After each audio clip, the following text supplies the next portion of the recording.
할렐루야. 우리 하나님 나라에는 우리 두 가지의 개념이 있습니다. 하나님 나라는 우리가 죽어서 가는 나라. 여러분 믿으시지요? 예. 우리가 잠깐 동안 삽니다.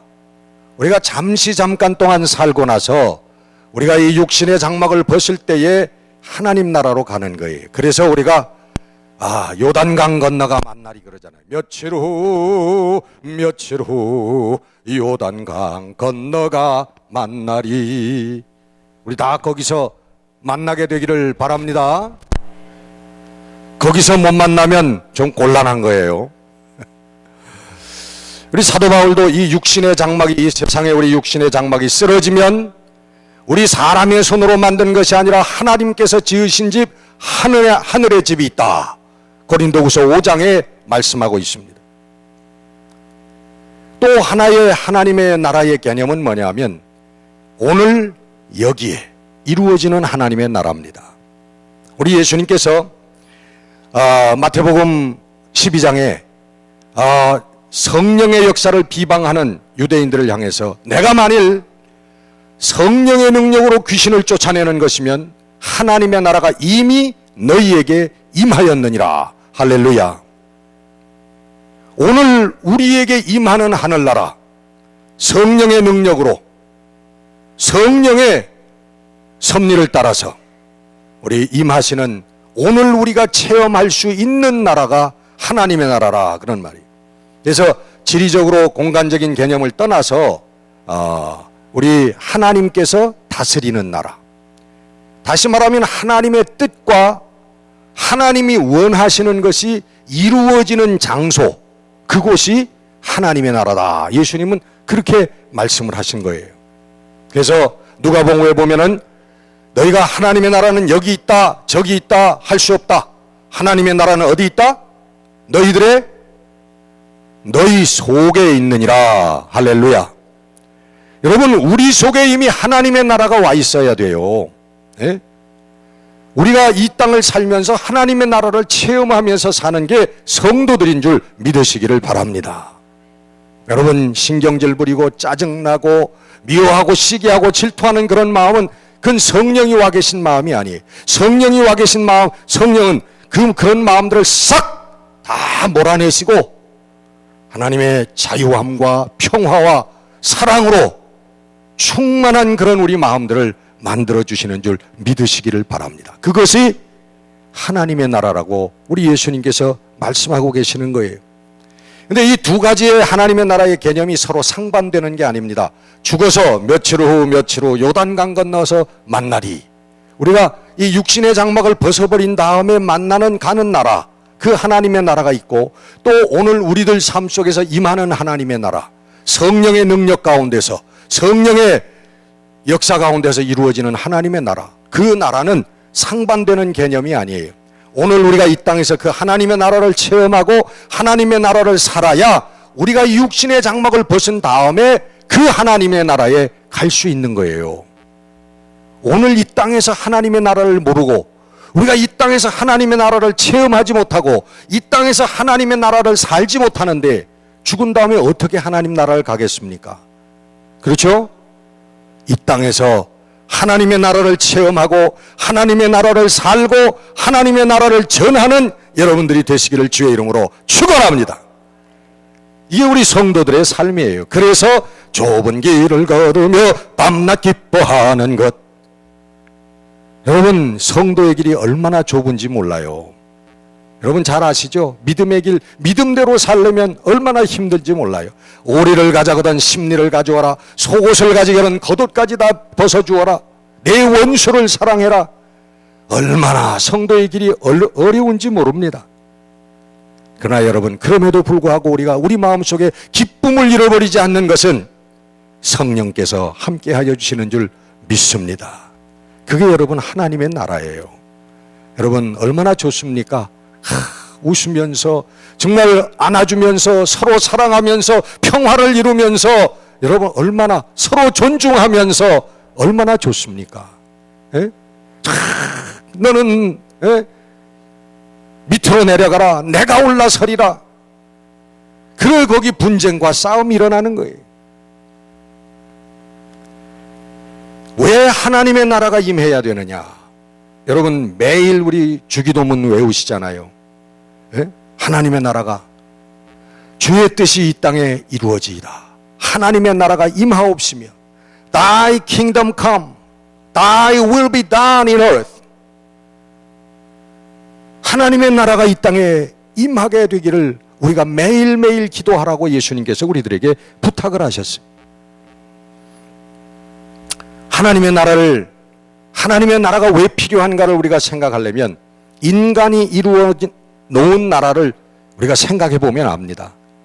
여러분 사람들이 지금 이루어 놓은 우리 이 나라를 생각해 보세요. 대한민국, 우리 유나이티드 스테이츠, 또 뭐 러시아, 뭐 불란서, 이 모든 게 사람들이 이루어 놓은 나라 아니에요? 우리의 가정, 우리 이웃들, 우리의 사회, 우리 교회, 이게 다 사람들이 만들어 놓은 이 세상이란 말이에요. 여러분 그 세상 여러분 맨 먼저 느낄 때 이 세상을 여러분 살아가면서 무엇을 느낍니까? 이 세상에 대해서. 야, 이거 살만한 나라로구나. 아이고 하나님의 나라는 이따 가야 되겠다. 여기서 오래오래 살아야 되겠다. 여러분 그렇게 느끼세요? 성가대원들 그래요? 그렇게 느끼는 분이 혹 있다면요 정말 예수를 잘못 믿는 사람, 하나님을 모르는 분이에요. 왜 그러냐 하면 이 땅은 정말 살만한 나라가 아니기 때문에 그래요. 한마디로 여러분 불공평한 나라입니다. 이 땅은 얼마나 불공평해요? 안 해요? 예? 세상이 불공평하죠? 불공평하죠? 이쪽 동네는 안 불공평한가 봐. 여러분 참 불공평합니다. 세상이. 태어날 때부터요 어떤 사람은 건강하게 태어나고 어떤 사람은 태어날 때부터 몸이 이상하게 병을 가지고 태어납니다. 평생을 아프게 어렵게 삽니다. 어떤 사람은 태어날 때부터 큰 재벌집에 태어나고요. 어떤 사람은 거지 같은 저 다리 밑에서 태어나기도 하고 그래요. 날 때부터 불공평한 거야. 어떤 사람은 날 때부터 홍아무개 목사처럼 환하게 잘생기게 태어나고 어떤 사람은 날 때부터 그냥 막주그렁 바가지로 생겨나고. 예? 이게 공평하지가 않잖아요. 불공평한 나라. 여러분 세상에서 제일 세상 사람들이 뭐라고 그러는지 알아요? 장땡은 뭐냐면 태어날 때 잘 태어나야 된다. 잘못 태어나면 평생 고생한다는 거예요. 제 주위에도 그런 사람들이 있습니다. 태어날 때 아주 그냥 백만장자의 아들로 태어나가지고요. 오늘 아침은 저기 동경에서 저녁은 파리에서 그렇게 그런 사람도 있어요.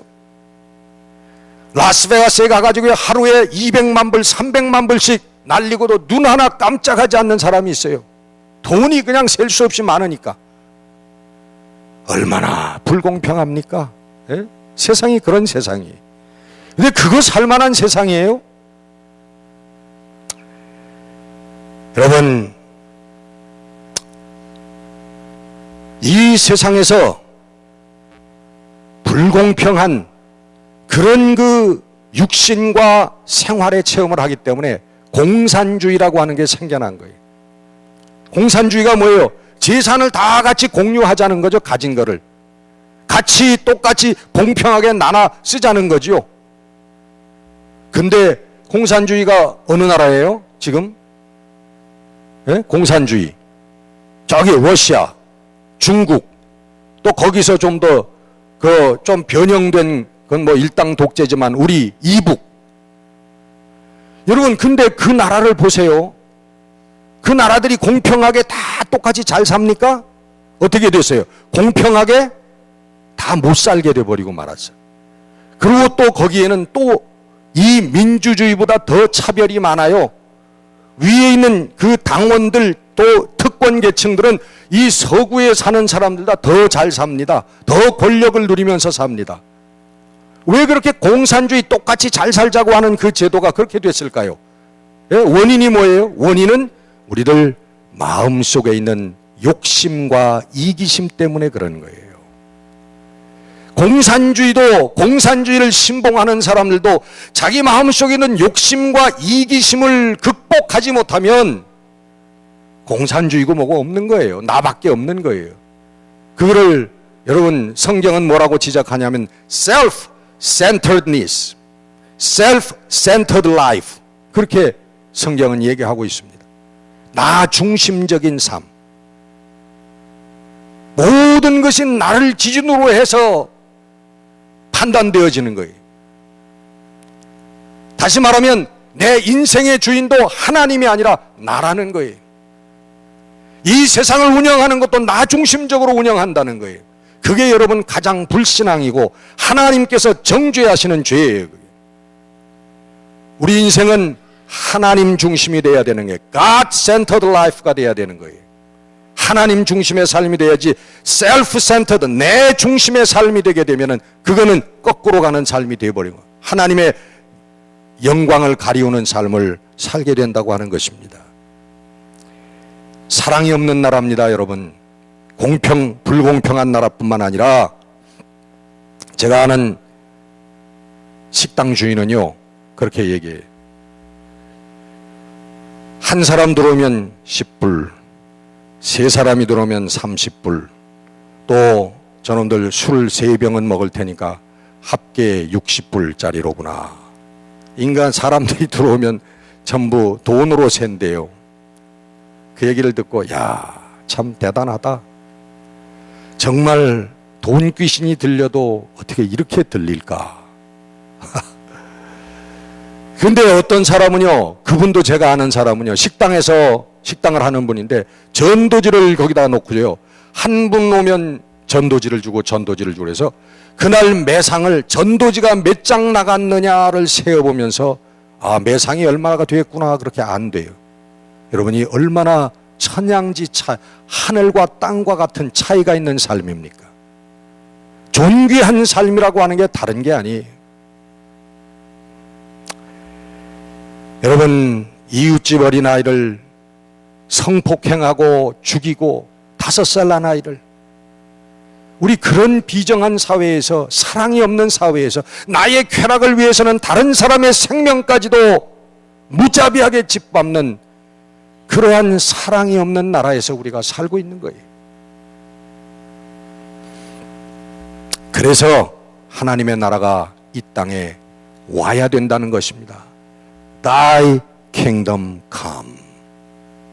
하나님의 나라가 이 땅에 임하셔야 된다는 거예요. 하나님의 나라는 사랑과 평의와 정의가 다스리는 나라입니다.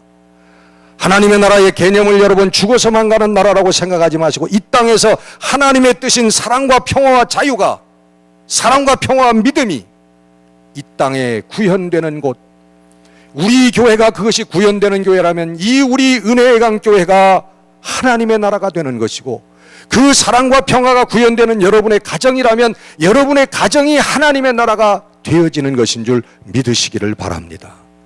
여러분, 사랑하는 친구 관계 속에서 이 사랑과 평화의 관계가 이루어질 때 여러분 친구와의 관계가 바로 하나님의 나라가 임한 거예요. 모든 율법은 마태복음 22장에 있는 우리 예수님께서 말씀하신 것처럼 내 이웃을 사랑하라고 하는 말씀입니다. 율법사가 나와서 예수님을 시험합니다.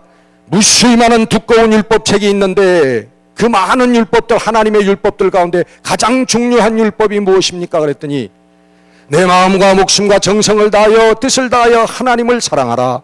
두 번째는 그와 같으니 내 이웃을 내 몸과 같이 사랑하라. 이것이 모든 선지자의 율법과 강령이니라. 할렐루야. 예수님께서요, 우리 성경을 딱 뭉뚱그려서 말씀을 하셨는데, 마태복음 12장 22절에 있는 말씀, 하나님을 사랑하고 내 이웃을 사랑하라. 하나님은 보이지 않는 하나님이니까 하나님을 사랑한다고 하는 것은 그와 같으니 내 이웃을 내 몸과 같이 사랑하는 것이다. 그래서 결론적으로 하나의 명령을 주셨습니다. 요한복음 13장 34절, 내 이웃을 내 몸과 같이 사랑하라. 내가 너희를 사랑한 것처럼, 내가 내 몸을 버려서 너를 사랑한 것처럼 너도 내 이웃을 사랑하라. 예수님께서 내가 새 계명을 주노라. 여러분, 성경을 뭉뚱그리면 예수님의 이 한 계명이 남는 것입니다. 예수님의 이 하나의 부탁이 남는 거예요. 이 성경 전체를 뭉뚱그리면.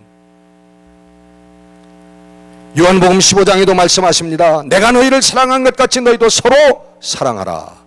이게 여러분 예수님의 계명이, 우리 믿음의 목표예요.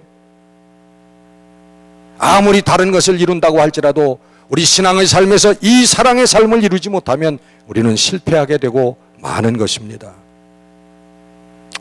그래서 로마서 13장 10절에 우리 사도 바울은 얘기합니다. 내 이웃을 내 몸과 같이 사랑하라. 내 이웃을 사랑한다면 모든 율법을 다 이룬 것이니라. 하나님의 법을 다 이룬 거래요. 사랑하면. 사랑으로 승리하는 여러분들 되시길 주의 이름으로 축원합니다. 여러분의 삶이 사랑의 덩어리가 되어지시기를 주의 이름으로 축원합니다. 우리는 힘들고 어렵지만은 그러나 여러분 성령께 도와달라고 기도하면 이것들이 이루어질 줄로 믿습니다. 예루살렘 공동체는 사랑과 우리 공평한 공동체였습니다. 초대교회가 이루어진 예루살렘 공동체. 저희들 사도행전 2장 44절에 보면 저희들이 모든 소유를 팔아가지고 자기의 재산을 자기 것이라고 여기지 않고 재산과 소유를 팔아서 각 사람의 필요에 따라서 나눠 주었더라. 이게 여러분 처음 성령 받고 이루어진 공동체, 믿음의 공동체의 모습입니다. 이론적으로는 여러분 공산주의가 맞습니다. 공산주의가 우리 성경에서 나온 거예요. 공산주의라고 하는 게 다 같이 잘 살자는 거 하는 거죠. 이 땅에서 잘 살 뿐만 아니라 하늘나라까지 가서 잘 살자. 이게 우리 성경의 말씀이고, 공산주의는 이 땅에서 공평하게 잘 살아보자고 하는 게 공산주의입니다. 이론적으로는 맞아요. 아까 말씀드린 대로 그의 우리 인간의 소욕과 인간의 욕심과 인간의 이기심을 극복할 수 있다면 공산주의가 이루어질 수 있다는 거예요. 그러나 여러분, 인간의 교양과 훈련으로 우리의 욕심과 우리의 이기심을 극복한 사람이 어디 있습니까? 인류 역사상 더듬어 봐도 한두 사람 있을까 말까? 몇 사람 되질 않아요. 성령의 도움이 없이는, 하나님의 역사가 없이는 우리의 욕심과 소욕을 버릴 수가 없다는 것입니다. 그래서 공산주의가 안 되는 것입니다. 하나님께서 원하시는 것은 공의와 정의입니다. 우리 아모스 5장 24절에 보면 내가 너희 절기를 미워하며 멸시하며 너희 성회를 기뻐하지 아니하나니 너희가 내게 번제와 소제를 드릴지라도 내가 받지 아니할 것이요 너희 살진 희생의 화목제도 내가 돌아보지 아니하리라. 내 노랫소리를 내 앞에서 그치라. 내 비파소리도 내가 듣지 아니하리라. 오직 공법을 물같이 정의를 하수와 같이 흘릴지어다. 할렐루야. 아모스 선지자를 통해서 하나님께서는 그 옛날 구약시대에 이미 하나님의 뜻을 천명하고 있습니다. 너희들이 모이는 이 예배, 성회, 거룩한 예배라고 하지만 나는 그런 거 모른다. 너희들이 살진 양을 잡아가지고 제물을 바치고 제사를 드리지만 나는 그런 제사 모른다. 너희들이 절기를 지키지만 나는 그런 절기를 모른다. 내 앞에서 노래를 그쳐라. 내 앞에서 비파 소리를 그쳐라. 나는 그런 거 안 듣는다.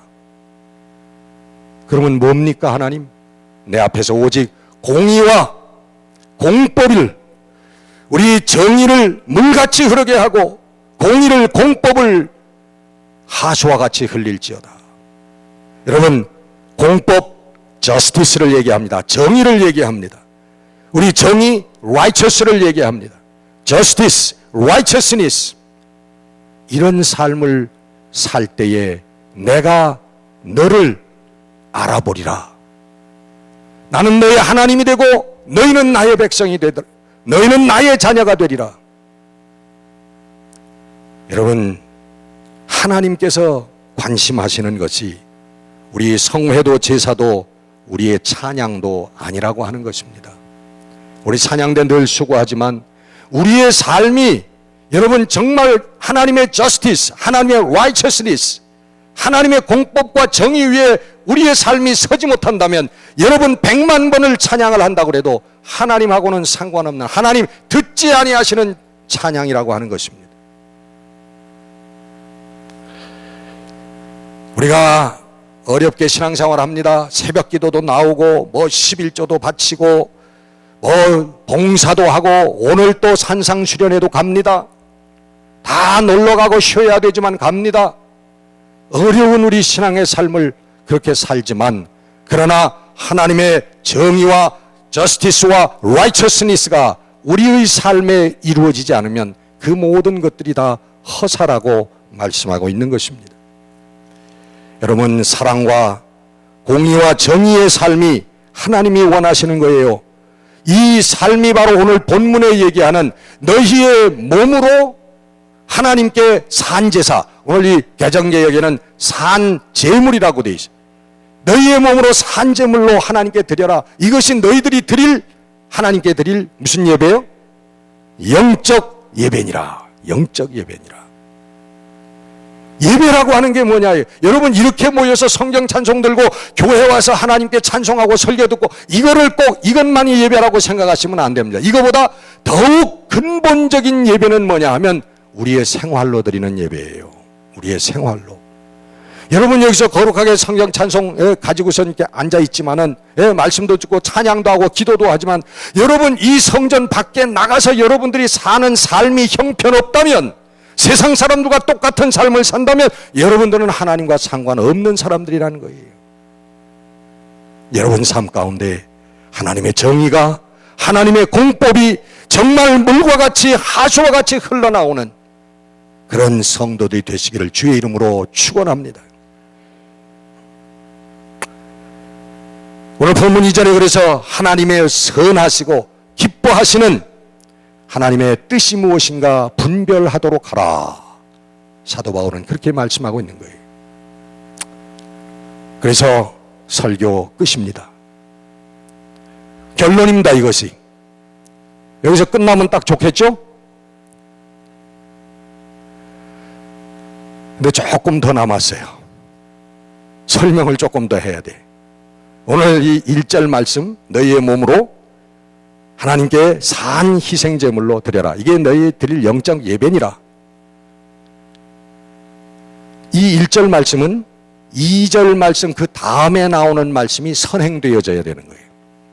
2절 말씀이 이루어져야만 산제사, 산희생, 산예배, 영적 예배를 하나님께 드릴 수가 있다는 거예요.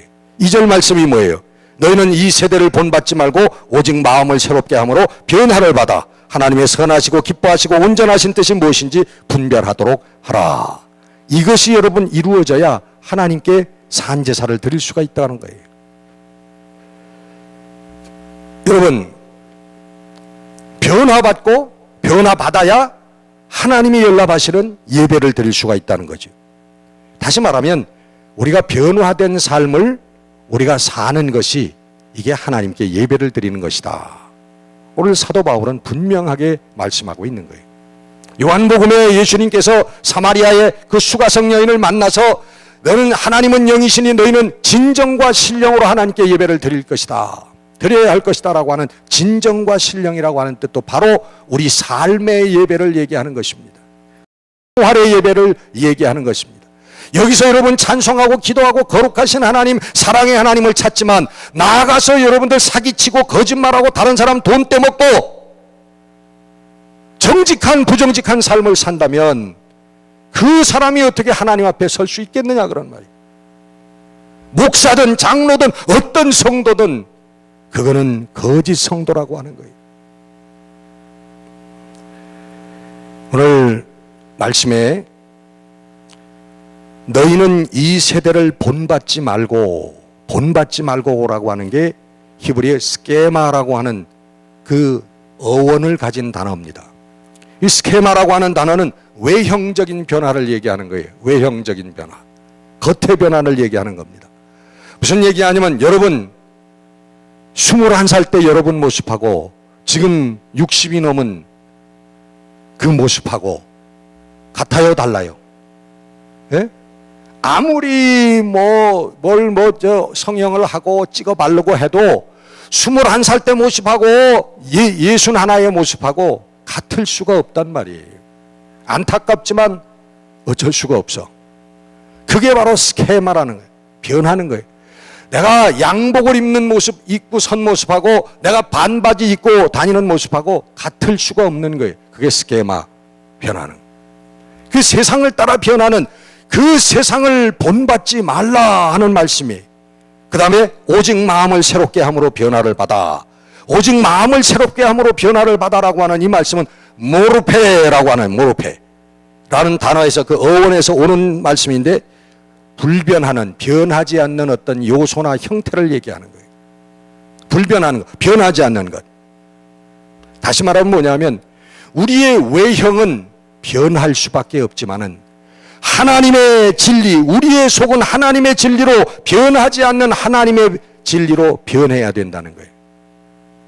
말씀이 좀 이상하죠? 변하지 않는 변화. 변하지 않는 변화가 되어야 된다는 거예요. 우리의 속은.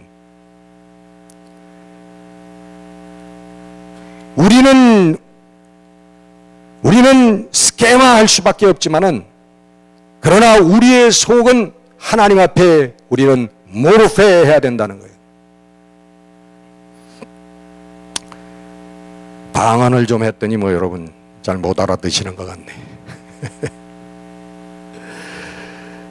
우리의 20대와 60대의 모습이 변할 수밖에 없지만 내 속사람은 하나님 앞에 내 인생관 혹은 내 신앙 그것은 변함이 없다는 거예요.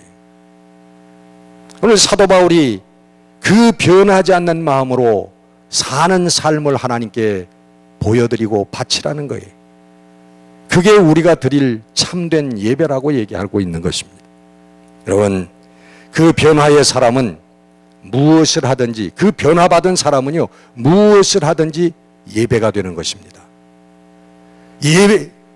교회 예배 드리고 나오는 건 물론 예배지요. 그러나 우리 삶 속에서 일하러 가는 것도 예배고요, 집안 청소하는 것도 예배고요, 화장실 가서 응 하는 것도 예배가 된다는 거예요. 할렐루야. 좀 이상하죠? 모든 게 하나님 앞에 예배. 변화받은 사람은 먹는 것도 쉬는 것도 탁구 치면서 운동하고 노는 것도 이게 하나님 앞에 예배가 된다는 거예요.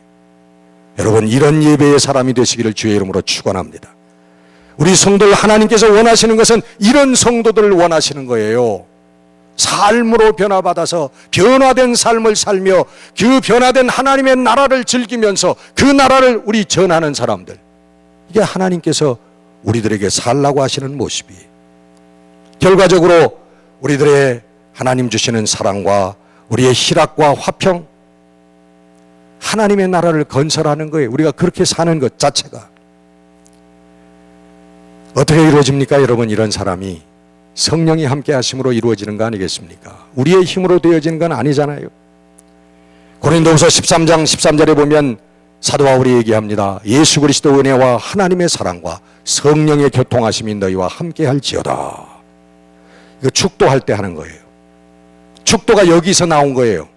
하나님의 사랑, 예수 그리스도의 은혜, 하나님의 사랑, 성령의 교통하심. 성령의 교통하심이 뭐예요? The communion of the Holy Spirit. The fellowship in Holy Spirit.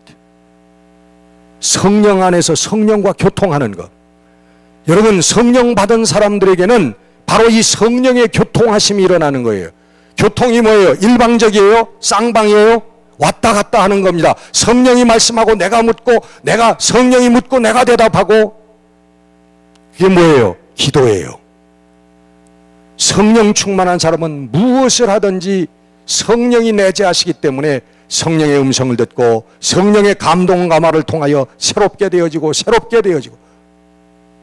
우리가 완전할 수는 없지만은 여러분 시행착오를 겪으면서 이 완전을 향하여 나아간다고 하는 것입니다. 이게 성령의 교통하심이에요. 변화된 사람은 언제나 성령과 함께합니다. 별로 좋아하는 목사는 아니지만 베니힌이라고 하는 목사가 있는데 그분이 그런 책을 썼더라고요. 책은 잘 써. 그 제목이 아니고 Good Morning Holy Spirit이라고 하는 책을 썼는데 그 책의 내용은 두껍지만은 단 한마디예요. 성령의 내주하심, 성령의 교통하심. 그러니까 눈은 뜨고 일어나자마자 Good Morning Holy Spirit, 안녕하세요 성령님. 이렇게 친근한 관계가 성령과 더불어 친근한 관계가 맺어진다는 거예요. 밥 먹을 때도 감사히 먹겠습니다. 감사히 먹겠습니다. 이거 그냥 끄떡하고 다른 사람들 쳐다볼까가 재빨리 기도하고만은 그런 기도가 아니고 정말 그 밥그릇을 받으면서 너무 감사하는 마음. 나 같은 죄인에게 오늘도 이렇게 일용할 양식을 주심을 감사합니다. 오늘 내가 이렇게 귀한 음식을 받을 때 이 귀한 음식을 먹지 못하는 사람들이 이 땅에 너무나 많은데 하나님 저들을 위하여 내 삶을 찢어 나눌 수 있는 하나님 거룩한 신앙을 허락하여 주시옵소서. 기도하는 성령의 감동 아니 성령이 가르쳐 주심이에요.